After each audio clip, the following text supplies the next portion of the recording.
leno irratiz elkarrizketa bat egin digute, eta antzeko gauza bategatik esaten nuen.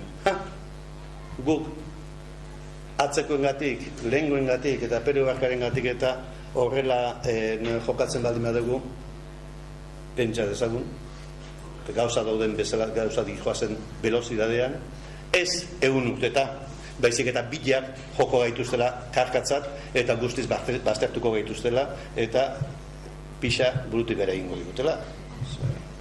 Hori da baldin bada transmititzen deguna, iraganarikiko errespetu falta hori transmititzen baldin badugu. Hazer, goi basartu iragan hortan nik uste dut helburu bat, helburu iragan erabetu behar da, baina ez iragan idilikoaren bila, ezik eta hoxe indili gatoz, eta gaur egungo gaure baloreak eta kabeziak ulertzeko, eta baita esateko jo hor, topatzen dut hau dela eta hori nun da hor. Nik uste hori ere esan indara dagoela. Esan dara dagoela eta hortarako xe bakarrik badale, astinaldi bat ematea liburu zarri, ez dagoela txartu. Baina hoxe, astinaldian noteko, humorez irakurtzeko, beste gabatea irakurtzeko, imaginatzeko bestetasuna batzuk ere ingo ziela, zer esango leuken, iragana erretasatzea izan da bila oraina hobetzeko, zegu orain txerizi gara, eta hori besta astu behar. Zegu beti ari gara atzera kabeira eta atzera begira bila eta nik uste dut atzera biatu behar dela, baina gau hobeto bizitzeko eta ez lujo aldetik, ez hobeto balore aldetik ere. Eta gau hobeto bizi bagara, osatuago bizi bagara, beratzago ez diru aldetik, eta beste modu aldetik, izan eta beratzago bizi horre bedorek ekarriko duela, bintzat gure inguruan gure txikia ikusiko dutena, ez da? Orduan, atzera begiratzea bai, baina esan da bilea, bai gozatzeko, bai ikertzeko, bai osatzeko, lurra goldatzeko. Gandara barriak ekin baino lehen.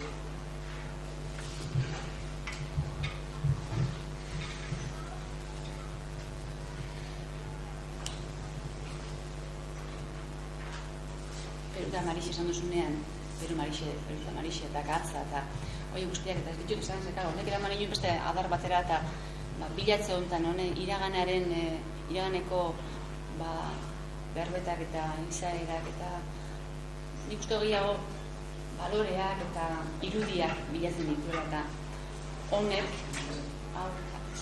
Peru abartaka mogelen topatu enituen gauzak eta topatu enituen gauzen bilatze hortan ahoskora barri lortu nizenean hor topatu neban Marixor eta Marixorren Gatza eta horratzean egiturak eta zer zan Gatza egitzea eta zer zan Gatzaren jabetza eta zer zan Gatza bera eta hor irudiak, emakumenak, gizonezkoenak, harremanak, egiturak eramaten dintutenak aspaldiko garai haietara, ez da? Segurutik gaur neuk ulertzeko zergatik bilatzen ditudan horiek gauza guzti horiek fikzioan, ez da? Alegia ni neuk kokatzeko orain aldi honetan. Eta hor, behin da barriro ikusten dena da, sistema ez du nahi hortan ere gehatu, ez da, hemen feminista, irakurketa feministaren estereotipoarekin klak geratu, ez da?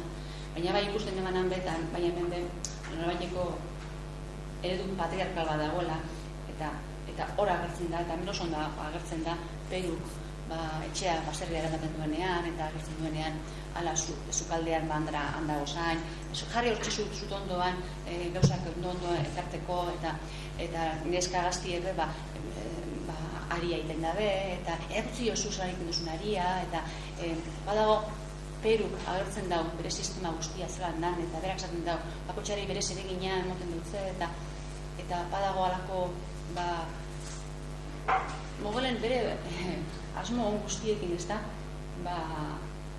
eraiki nahi bat, eredu bat, eredu idiliko Euskaldun onarena nolabait patriarkala dena. Eta hori ikusi neban baita ere, Marixoren ipuinaren azpi barruan ere, ez da. Eta horrek berotzen inuen, horren ez berotzen inuen zaten eman da, eta gu non gauz, nun dagoz gure emakume irudi aspaldiko eredugarri ideal horien, nun dagoz. Askutuan egongo dira, edo batzegoen hori no kontatu. Abadeak ikasten ebelako eta abadia zirelako idazte benak, ez da gero, bere lobak ere, nire ekarpen txikia euki, ez da? Hori guzti hori ulertzeko lagundu da. Baina beti dago faltan dagoen gauzatxo hori, eta horregatik gero, hau dana bandolatzerako orduan konturatu nintzen hau, uste baino handia bazala, ondo esateko eta ondo idazteko, eta zen eman beste urtebete behar dut, hau dana ondo idazteko eta egin behar den moduan argudioak bilatzeko eta zergatik eta defenditzeko eta tesia defenditzeko eta esateko nire etxea aitaren eta amaren abiena dala.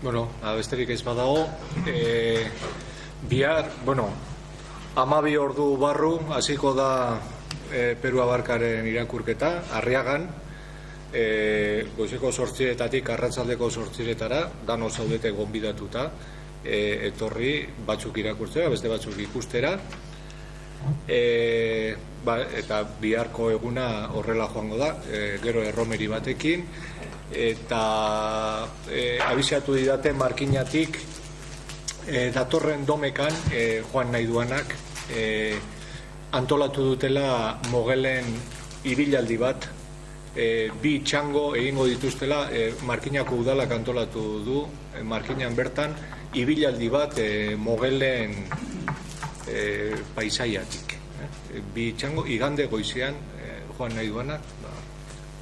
Besterik ez, eta kurso amaiera ona izan dezazuen.